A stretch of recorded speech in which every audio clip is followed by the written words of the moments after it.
அண்ணன் செங்கோட்டையன் எங்களோடு வருகிறேன் என்று அன்றைக்கு எங்களிடம் சொன்னார். இன்றைக்கு வந்துவிட்டார். இந்த நிகழ்ச்சியில நமது தென் தமிழ்நாட்டுக்கு விருந்தினராக கொங்கு நாட்டிலிருந்து அண்ணன் மூத்த கழக முன்னோடி வந்திருக்கிறார். அதுதான் இன்றைய செய்தி.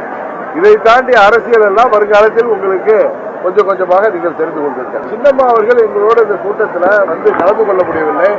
அவர்கள் காலதாமதமாக கிளம்பிய காரணத்தினால் அண்ணன் OPS அவர்களும் செங்கோட்டையனும் எனக்கு முன்பே கிளம்பி அவர்கள் நாங்கள் எல்லாம் வந்து சேர வேண்டும் என்று அங்கே அபிராமத்தை தாண்டி அவர்கள் சிறிது நேரம் எங்களுக்காக காத்திருக்க வேண்டிய சூழ்நிலை ஏற்பட்டது. ஏன்னா கூட்டம் தெரியும், எங்களது தொண்டர்கள் எல்லாம் பல ஊர்களிலிருந்து தமிழ்நாடு முழுவதிலிருந்து வாகனங்களிலிருந்து வாகனங்களின் நெருக்கடி போக்குவரத்து ஏற்பட்டால் நாங்கள் சற்று தாமதமாக வந்து சேர்ந்தோம். எங்கள் சின்னம்மா அவர்களால் இன்னும் வந்து சேர முடியவில்லை. அவர்கள் மனதால் எங்களோடு என்றைக்கும் இருப்பார். ஏனென்றால் தமிழ்நாட்டிலே துரோகம் வீழ்த்தப்பட வேண்டும்.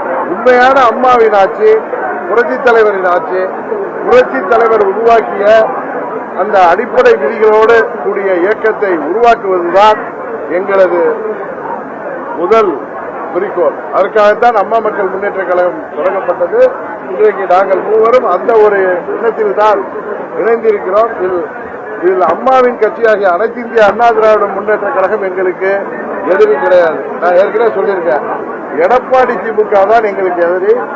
எடப்பாடி என்கிற துரோக மனிதன் தான் அம்மா மக்கள் முன்னேற்ற கழகத்தின் எதிரி. அதை தாண்டி வேற யாரையும் நாங்கள் எதிரியாக நினைக்கிறோம்.